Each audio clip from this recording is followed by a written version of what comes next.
Taste amazing too. Yeah. But real quick, before we keep going, is there anything else people can do to make sure they have a good steak? Yes. Number one is pat it dry before you cook it. So that crust that you probably love on it that your air fryer gets, that is like the hallmark for me of a great steak. Like, I don't want sear marks. I don't know if you're like that. You know, the grill marks? I don't want that. I want crust the whole way through. So that crust is like, I know I'm banging my head against the wall here, but it's the development of different flavor compounds called the Maillard reaction. It's what happens when reducing sugars, enzymatic reaction between reducing sugars and amino acids. And it's the same thing that makes bread smell so good when it bakes in the oven. It's, yeah, I know. R.I.P. to carbs. So it's one of those great things that it just smells great and it has all these great flavor compounds. Now that happens in the absence of moisture. So like when you load up a pan when you're trying to like fry off some ground beef and it never gets brown because the water starts coming out of the beef and the pan's not hot enough, same thing. So if you pat your steak dry, you're already putting it ahead of the game to start developing that Maillard reaction, which is going to give you that great crust on it.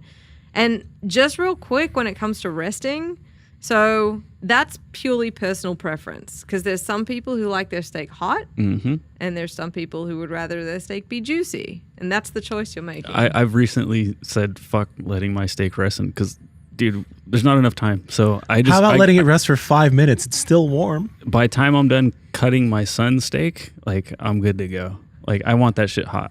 Okay. What about letting the steak sit out for a while before you cook it?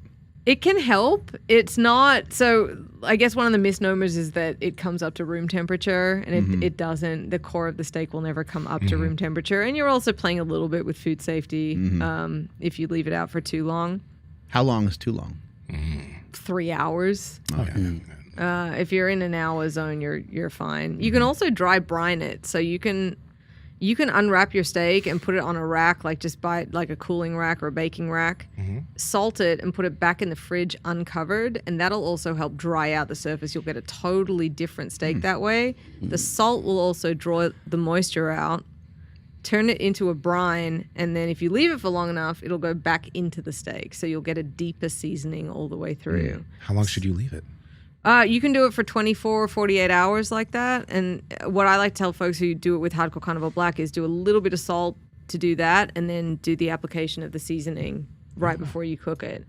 Because it's just, there's a conversion from muscle to meat, and meat remains biodynamic. It's pretty much a zombie if you think about it. Nice. Just want to really freak people out. Eating some zombies. I like it. Well, think about the color change, right? Yeah. So it still has these bioavailabilities that can happen even post-mortem, and everything that we choose to do to it, like leaving it out. I think what leaving it out mainly does is takes the chill off of it. So if it sweats and then you pat it dry, you're going to get an even better sear. So yeah, I probably leave mine out mine's out for a while because a lot of times I will take it out the night before and I will let it thaw from the freezer. And then sometimes I forget and I come home and I cook it. My house is pretty cold, but I don't know. I'm fine. You have an iron stomach. I'm indestructible. You're good. yeah. We also have a pretty good food system. It's here. still packaged and everything, you know what I mean? So Yeah. yeah. You probably do have really good gut biome. And I probably have a diversity. lot of worms that are like fighting each other or whatever. Yeah, they're like it's awesome. They're stoked.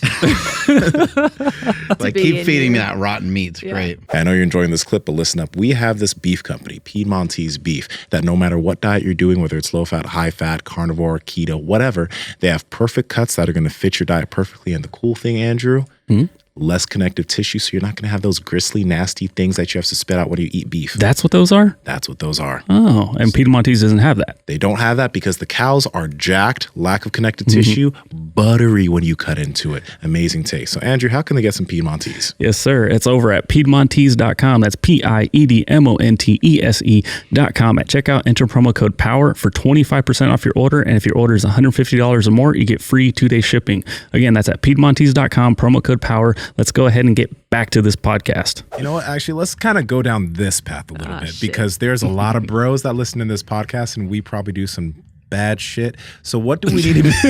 Nah, man. Sometimes I'll leave that sushi grade fish out to defrost and I get home like, fuck it, I'm gonna eat it. And it's been on the counter defrosted for like 6 hours and it's fish. That's not a good idea. But still do it. Or like while I'm cooking, I have blood on my hands. I'll just wipe it off. I'm not like Whatever. really yeah. And then I'll like, oh, look at Let's that. say most food. Yeah, what blood? Well, sorry, whatever the blood like looking substance that comes out of the package. That's Yeah. water. Okay, there it is. That's water colored with myoglobin. Okay, so that's what you're talking about. that stuff on my I hands, know I'm which the I'm pretty sure worst at doesn't. parties, by the way. No, I no. just kill everyone's Yeah, parties. the blood is supposedly like a protein kind of thing, right? Amino acid or something like that. Yeah, well, the blood's drained during slaughter. So that stuff in the packages, especially vacuum seal, is called purge. It's literally just cellular water that's colored by a protein called myoglobin. That's it. So is that color, because I had brought this up on the podcast a long time ago, is that color there for like the store front to make the steak look red instead of that like grayish pale color? Or is Well, that it's something naturally different? in there. Yeah. Okay. That's the color of meat. That's the color of muscle. It's just coming out because it's getting warm. But there's things that they can do to it to hold that color so it looks better for longer. So Okay. the steak actually might have started to turn and it'll still look good. And that's not they don't inject it or it's like, so if you think about it, right, what changes the color and what makes it starts off as a dark purple, it goes to a bright cherry red, which is what we like as consumers the best, and when it starts to turn or oxidize, it goes to myoglobin brown. One thing that we know that makes that change happen is oxygen. So it's oxidizing, right? There's an iron heme in it. That's why blood tastes irony. So it's basically rusting, for lack of a better I've word. eaten a lot of gray meat in my time. Yeah. Same. Unfortunately. So That happens when you're broke. When I used to be broke, I'd eat fucking, the I don't know, 60% off beef that was just sitting, you Yeah. knew it was like on its last leg. So you know what? Here's the thing about that and your bro question. It's not that it's bad for you. It's just when it oxidizes, it can start to develop some off flavors. And But smells, yeah. Right. But it's how sometimes when you warm stuff up in the microwave, like meat in the microwave, and you're like, it's got that flavor to it. Yeah. That's the same thing. And the weird thing is some people like that flavor. We call it Interesting. warmed over. Yeah. And it's also a hallmark of the beginnings of rancidity. The beginning of the end. You're eating a Yeah. dead zombie. It's an acquired taste. Yeah, when that zombie starts to taste a little fishy, that's when it's like you can be like, all right, we can throw this out, right? Because like I've had some steaks where somebody got like a really good deal, and I'm like, you got a good deal because this shit's bad. Like that's bad, right? I shouldn't say this because I'm worried for your bros, but realistically, you can, as long as you cook it, especially the way that your girlfriend likes it, it'll always be safe to eat. Right. It just won't taste good because these other bad flavor compounds will have developed, but you won't get sick from it Okay. because you've cooked it to a safe temperature. Yeah, no smoker is gonna cover that fishiness though. It's fucking gross. Is it true that is it true that oh fuck, I forgot what I was gonna say. Sorry, Mark. I do that all the time. God damn, I missed it. It'll come back to me at some It's point. all right. Any other safety precautions? Anything else? Like, anything. Buy a meat thermometer. So you know what you were talking about? That's what you're using in your air fryer. It's great for food safety. And I'm not trying to bore people. I get it. Whatever. Like, eat steak tartare. I don't give a shit. It's your body. Put whatever you want into it. The thing is, I really don't give a shit. I give a shit about what I eat, right? Yeah. You do you. It's cool. So, but food safety aside, if you want to know when your steak is ready and perfectly cooked, use a meat thermometer. 130 to 135 is medium rare every time. And none of this kind of guessing, pressing bullshit. It's idiot proof. It truly is. Yeah. When I was younger, I didn't have a meat thermometer, so I'd always be playing the guessing game. I'd take it off. It was too cooked. I'd take it off. It was You too don't want to be rare. the guy that chops it open midway through either. Yeah, because Instagram will kill you. Yeah. But in regards to like the meat thermometers, do you think it's it's bad to rely on it too much to kind of have some knowledge of like when that's probably good enough right now? It's kind of training wheels, like anything. And that's the thing with barbecue, and especially like the rise of craft barbecue and how obsessed people have got with it. It really is by feel. And you're talking about a natural product that as much science as we apply to it, there's still going to be exceptions to the rules. Yeah. Just like how you can train 5 people doing the same exercise and they're all going to come out looking different at the end of it, right? So I think it's one of those things where it's a great training wheel to start off with, and then you can sort of get a sense of like, oh, that was actually 2 degrees more than it should have been, but it looks the same as the other one, and you'll start with anything with repetition you get good at, I think. Yeah. What about so like at what? I mean, if you do I forgot if it's reverse sear or whatever, but like if my steak's at like 120, is that good to crank the smoker up and start getting like a good flame through to kind of get that crust over the top? What smoker do you have that's I flaming? have a Pit Boss. So you have a pellet grill. Yeah. So Okay. it has that like it's called a sear slide. So like you open it up and like the actual like cup at the bottom that gets full of pellets just fucking ignites and it goes like Just as get hard a as you fucking want. charcoal grill, dude. Just man up.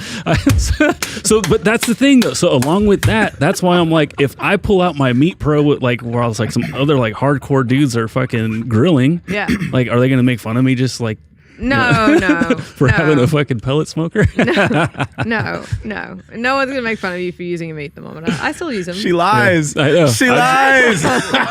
right after I just got clowned on. I'm using an air fryer, bro. I am at the lowest of the low when it comes to anybody here. Yeah, right but now. you're like 6'3", 240. Charcoal works really good though. Yeah. You get really good flavor from charcoal, but it is a little harder to like figure out. But you can control it, right? I'm sure that I'm not the one to do it, but I'm sure there's some parable to workouts and lifting here as well, which is like when you use a machine that does it for you, you're limited by what that machine lets you do. But when you're on charcoal, I can pile the coals up, I can spread them around, I can have entire control over the heat, and so you get to be a better cook by having better control that I was way. gonna say, is it? Hey guys, if you like this clip, go ahead and comment down below and let us know what you liked about it. All right. Share this with a friend. Make sure to subscribe to the channel. And also, we are on Reddit and Discord. All that's down below. All our sponsors and everyone that supports us down below there too, so you can get whatever you like from us. All right. Peace.